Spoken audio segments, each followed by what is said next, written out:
Hi, thanks for joining us for the Family Plot, Gardening in the Mid-South. I'm Chris Cooper. Winters can be cold and hard on shrubs and other perennials. Today, we're going to talk about how to protect them. Also, goats can add a lively flair to the garden. That's just ahead on the Family Plot, Gardening in the Mid-South. Production funding for the Family Plot, Gardening in the Mid-South is provided by the WKNO Production Fund, the WKNO Endowment Fund, and by viewers like you. Thank you.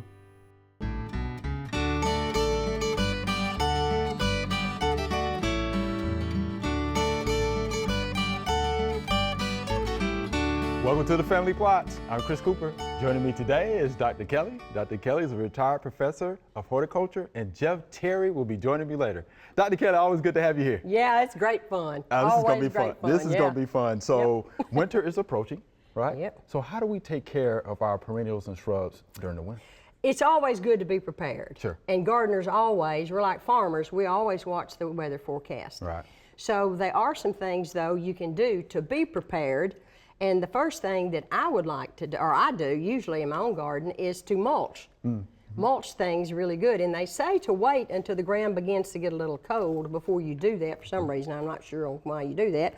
But you put the mulch down and you don't cover the crowns of the perennials, obviously. Right. And you don't volcano mulch around the trunks of trees and shrubs. Bark's not made to go below ground, Right. Chris.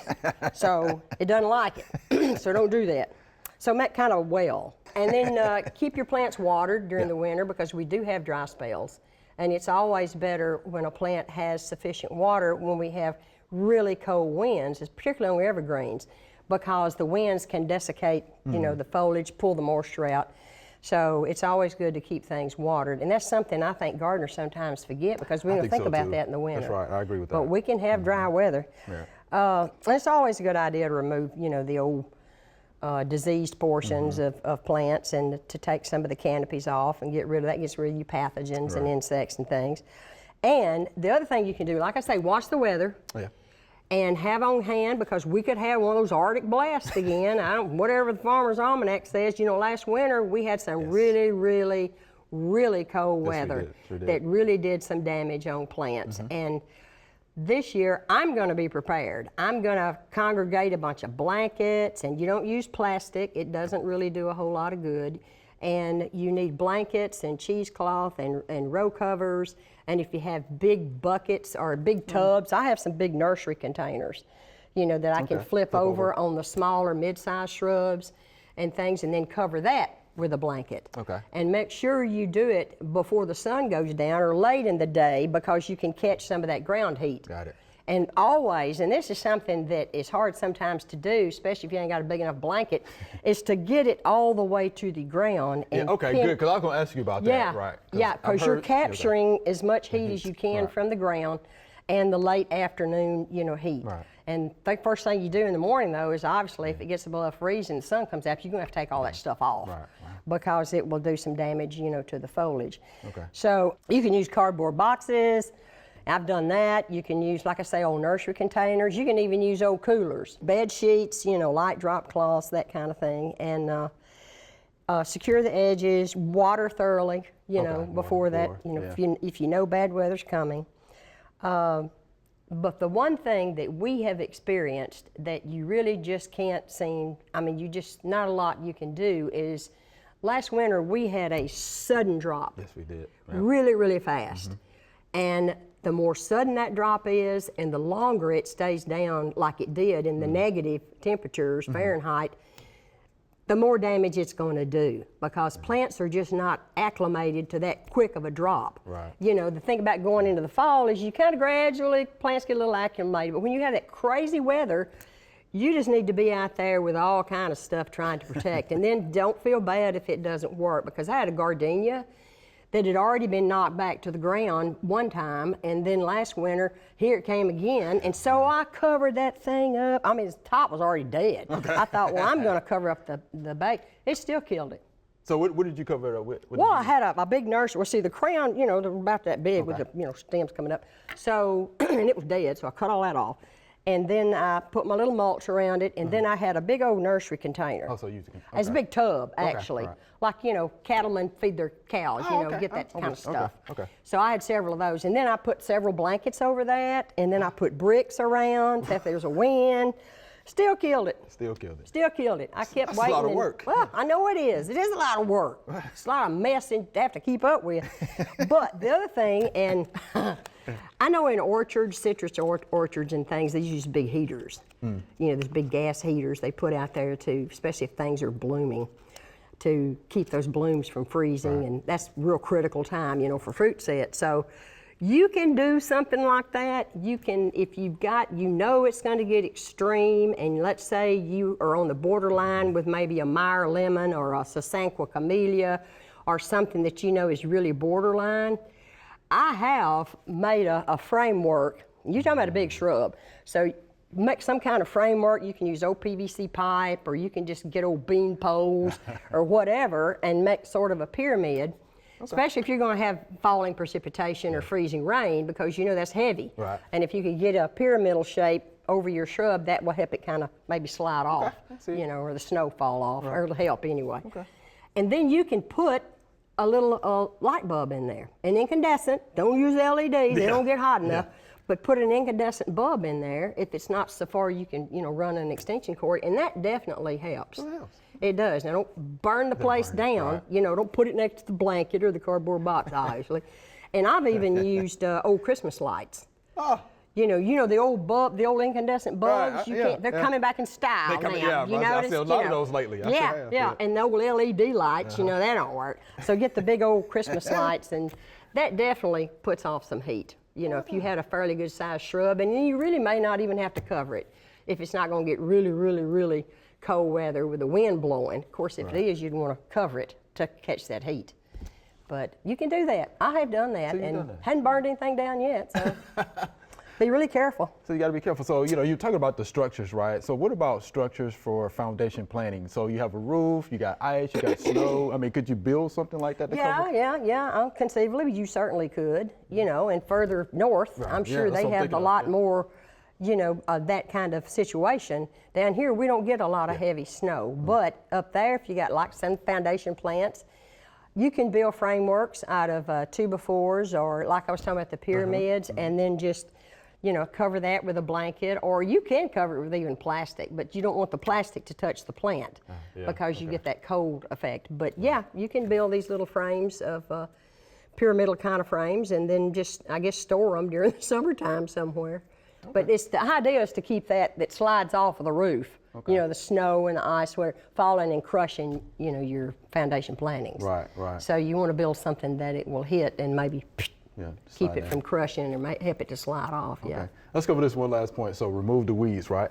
Yeah. You do that? I think it's a good idea to get rid of all the old weeds, because, you know, you don't want a bunch of old tall weeds around something you're covering up with a tent, because you could have insects in there, Right, yeah, you know, and they're going to eat your plant up, and you don't Right, even know it. Take the cloth off in the morning and there's no leaf. Right. Not seriously. But anyway, yeah, it's always a good idea to clean up the garden in the fall. Okay. And to get the plant residue up and remove the diseased limbs or whatever, and do that kind of pruning.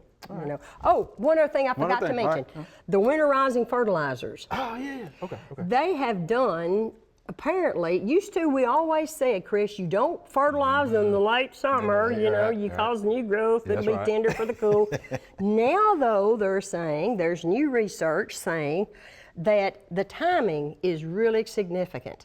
Because it's a good thing. They found out plants can utilize nutrients, even deciduous plants, because they store that in their roots, and then they pull on those reserves for the spring and the root growth during the winter, and to do it after the first freeze. After the first freeze. Yeah, so that way the growth has really slowed down. Even evergreens, you know, the growth is really slowed down after the weather gets really cold and you get those first few killing frost or freezes. Then the metabolism of that plant has slowed down. So of course, deciduous plants don't even have any leaves. Right. So they're not going to put any new growth. What you don't want to do is put it like now, when we're still having 80-degree days, or when it's still real sunny, bright, warm days, because if you put a lot of like a complete fertilizer, which is typically a winterizing fertilizer. You know, they say just a complete fertilizer is good, or high in potassium because it promotes root growth. Got it. So Got it. slow release is even better. Right. But to just wait until it's colder weather, because then you won't get that flush of new growth that could be more susceptible on your evergreens to the cold. So I'm gonna, after the first freeze, I'm gonna put some winterizing fertilizer out. And then you're going to come back and tell us how that works. I will. Dr. Maybe Keller. I'll resuscitate that dead gardenia. Maybe you can do that too, right? Thank you so much, Dr. Keller. Yeah, That's good you're welcome. information. Good information. We appreciate that.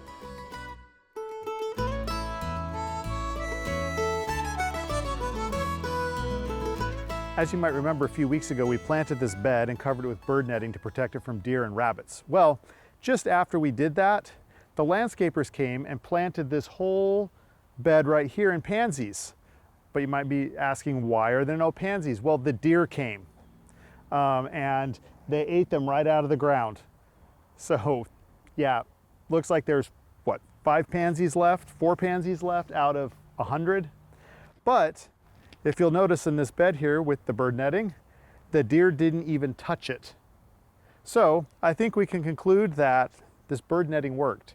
Now, if the deer get really hungry during the winter, it's quite possible that they'll tear the bird netting up, but until then, we're protected. Hi, Mr. Jeff. Thank you for inviting us out. Thank you. Thanks All for right. coming out. We got goats. We do. We have finally got goats here on the farm. How about that? Got 4 of them. Okay. And this is thanks to a friend, Julie Lindow, right. with Shady Creek Farms. She donated these goats. We've got Jasmine here. Jasmine. We've got Blondie over there. That's Pepper. All right. And There's Leo Leo. is right Hey, here. Leo's He's- hanging out. Yeah, exactly. He's hamming it up now. So. So how about a little brief, information, a little basic information about goats to get us started? Okay. Well, they're one of the first domesticated animals that's ever been. I mean, we're talking 11,000 years ago, and it was the beginning of all this kind of domestication. Okay. Ever since then, they've been. Well, in the United States, they were brought over probably around the time of the Mayflower. We've got goats just all over the place. Okay. Yeah, so let's talk about their eyes and their teeth and their Yes. stomachs. How about that? Okay. So they have rectangular eyes, which are kind of cool. But what it does, they're a prey animal, so they need good peripheral vision. Okay. And the flat eyes, the rectangle eyes, give them about 340-degree peripheral. How about that? And they can see basically everything up to right behind them. Wow. Which is kind of cool. Wow. Their teeth, and they're Yes, chewing on your yeah, shirt yeah, right teeth, there. yeah, They appropriate only have time. one set of bottom teeth, and then and just on the top they have no teeth whatsoever. Okay. This allows their lips on the top to grab thorny bushes and things like that, and they're sort of almost prehensile lips at the top. How about that? Yeah. And what about their stomachs? The stomach, they're a ruminid, so they have 4 stomachs, so that allows them to eat very fibrous stuff, so hay, things like that. One of their favorite foods, again, is Bermuda hay. They love to do that. And what they do is, consume the hay that goes into their first, into the rumen, which is their first stomach. Okay. That breaks down all of the fatty acids that can be consumed. Then it goes into the reticulum, which is sort of it's called the honeycomb. Okay. And what that does is grind up the fibrous materials. Then it's pushed on to the omasum, which is then that extracts water from the grains or from the grasses. And so they don't need as much water as well. They could be in arid climates and How about that? not have to worry about that. And then it's finally into their true stomach. And then after Finally. that, it goes through all those stages. How about that? Yes. That's just so interesting. What about the different breeds? Well, what we have here are this one is a La Mancha goat. Okay. They were first introduced, or at least came into registered as a breed in about 1927 out in California. Okay. And they have small ears. They're called elf ears or gopher ears, and these are not docked ears. This is the way they were meant to be. Oh, wow. And the theory is that they came from Spanish missionaries that probably came out of the South into California back in the 1600s with a goat that was very similar. It had, again, gopher ears like that. Okay. So that was probably the progenitor for these goats. Okay. For this breed of goat. Then we have the dwarf Nigerians, and they're all over the place here. And they were brought into the United States about 1950, and from West Africa. Okay, not too long ago. Okay. And these are really great. The La Manchas are great milking goats. They have a higher butterfat content and just good producers. The Nigerians are good too. These are boys, of course. We don't milk them. Okay. And these guys are actually weathered. They've been they have been fixed. Okay. Because one thing you don't want to have is a male goat anywhere near your milking stations. They will foul, there's probably nothing smellier than a male goat. They are absolutely the smelliest thing Oh my gosh. on the planet. So early on we had them fixed, and it makes them also a little bit more calm. Okay. The boys tend to, if they go into a rut, every so often, they really have a shorter lifespan. Okay. They will live about, they'll only live 8 to 10 years if That's they go into all. a rut every year. So with fixing them as well, it makes them mellow, it makes them real just calm, a little bit more docile, and also makes them live longer. Okay. Which all of these will probably live anywhere from 11 to 16 years 11 to even. 16 years. Yeah. Okay. Especially with the milking goats, we're not going to really do high production with these girls. It'll probably just be for a little while, and then if you stop milking them by 10 years, they'll live for another. They could live up to 16 years. So Wow. yeah. Interesting stuff.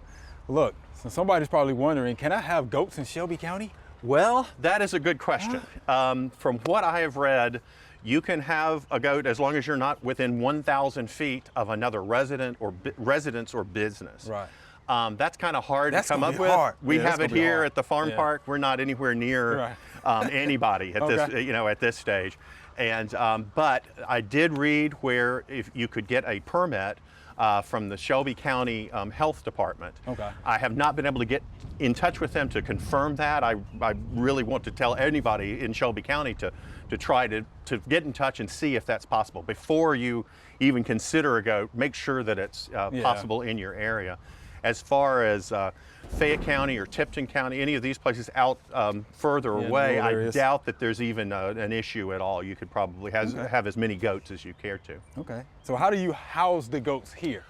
Well, here we have, during the summertime, they stay in this little building here, and it's just sort of a three-walled shed, and it's got hardware cloth inside. And actually, it was a chicken coop, but I it can see really that. worked out. The goats have taken it over, and they've enjoyed staying out here during the warm weather. But then we also have a stall in the barn that we bring them in when it gets cold. Okay. And then I can heat it just a little bit and at least keep them from being in the absolute cold. Goats can weather a lot of, the only thing they don't like is rain. Yeah, it's interesting when you told us that earlier. They don't like the rain. They do not like rain. It just bothers them to know. I can barely get them into the barn when it starts raining. They don't want to leave any kind of cover, and when they come out, they're just like hunkered down and they absolutely hate the rain. They just don't want to get wet. Yeah, Oh they my really gosh. don't. All right. Well, look, I want to ask you a couple of questions Sure. about goat milk and goat meat. Oh yes. Goat milk is fantastic. It's goats. and I've had it before, yeah. It is. It's really good. It's it's naturally homogenized, Okay. so it doesn't separate out. Lactose intolerant people can drink goat's milk as Good, well. good. It is one of the. It's probably the most consumed milk and meat on the planet. There are more goats consumed than cattle. Really? Without question. not know Yeah. that. Did not Not know necessarily in the United States, Right. but all the rest of the Right, world. sure. They're definitely one of the most consumed animals. And they're great. I've had goat meat before, not these. Yeah, not never these. these. Yeah, yeah, these are yeah. my babies Yeah, here. So, yeah. but it's really good. And goat milk raw, of course. We have to be careful with this. There's a two sides of the fence on that one where raw milk is no problem, and then the other side of homogenizing. Or at least heating up the milk, yeah. And it's kind of around here that we call it moonshine. It's sort of like it's sort of on you can't have it just yet. So How about that? I was in Italy, some years ago, and a lot of the milk that we drink was goat milk. Oh yeah, man. Yeah, Yeah, I was exactly. amazed at that. Yeah, yeah. What that? It is fantastic. It's very, very good. All right. But yeah, we appreciate that good information. Like goats, Thank you. We appreciate y'all babies. Thanks a hanging in there lot. with us. And they've been waiting. And they've been waiting. Yeah, They've been waiting Give them the very snack. It's as raisins, patient right? as they could. Raisins. Their favorite treat. So if Oh, anybody's how about coming that? out to the farm park, bring some raisins. Bring some raisins. Come on And, out here to the farm park, y'all. Feed them the raisins. Thanks a lot. Thank We appreciate you. that, Jeff. Thanks Appreciate a lot.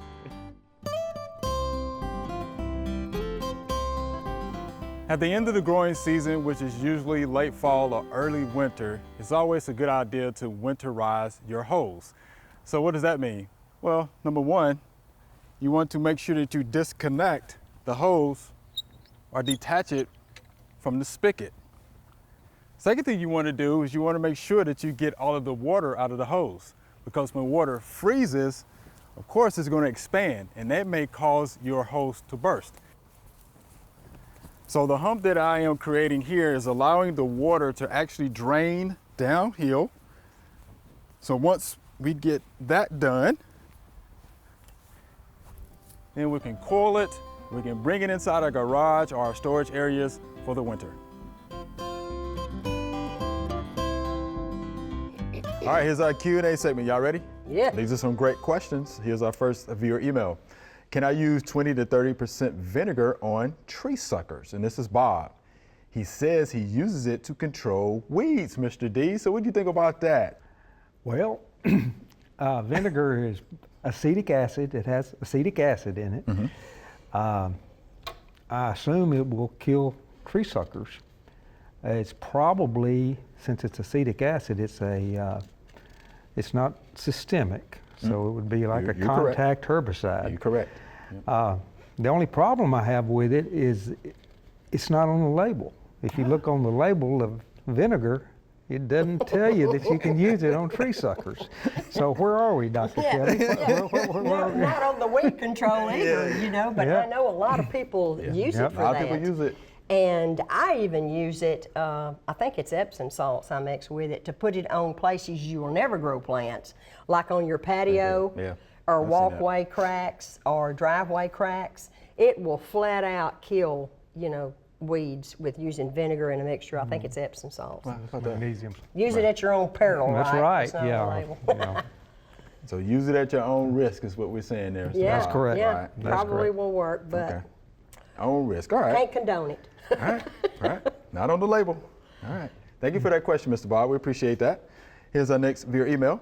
What are these small balls on my oak leaves? They are all over my driveway and patio too. And this is Tom from Bartlett, Tennessee. And guess what, Mr. Tom? Guess what Mr. D has for us? I got them. He got Tom, I feel your pain. I feel your pain. I don't know what about the weather conditions this year were so good, but these are galls. These are little small galls.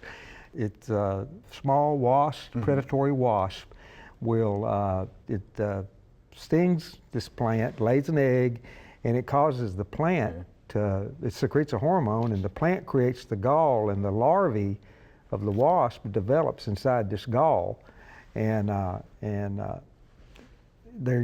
sometimes they're large. Yeah. I've never seen as many as I've seen this year, I and I've lived in my house for Is it just on the oaks?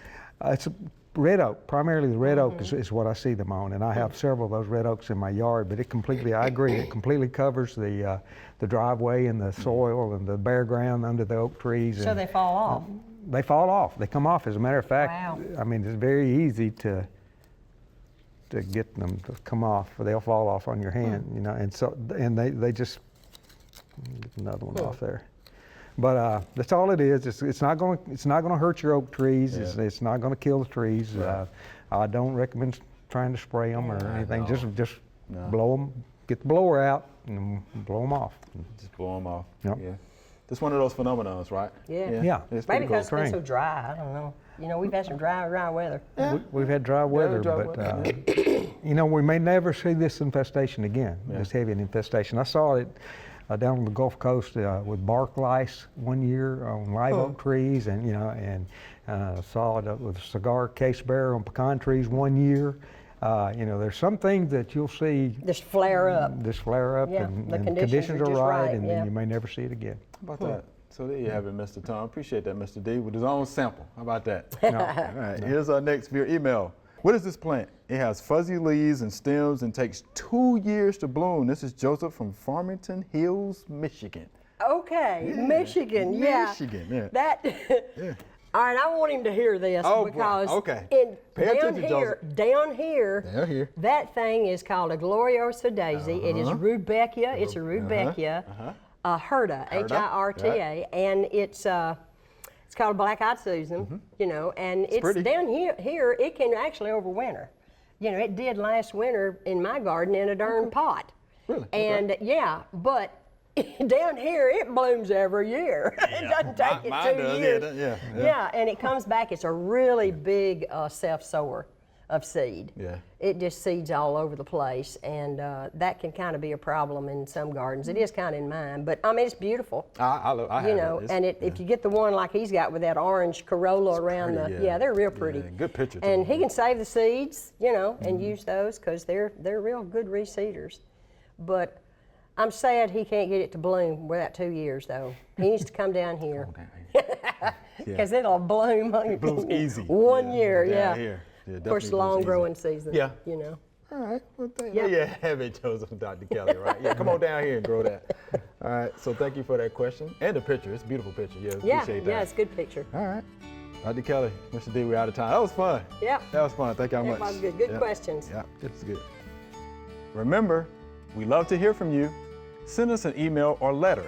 The email address is questions@familyplotgarden.com. And the mailing address is Family Plot, 7151 Cherry Farms Road, Cordova, Tennessee, 38016. Or you can go online to familyplotgarden.com. That's all we have time for today. Thanks for watching. If you want to learn more about protecting your plants this winter or about goats in the garden, head on over to familyplotgarden.com. Be sure to join us next week for the Family Plot Gardening in the Mid-South. Be safe.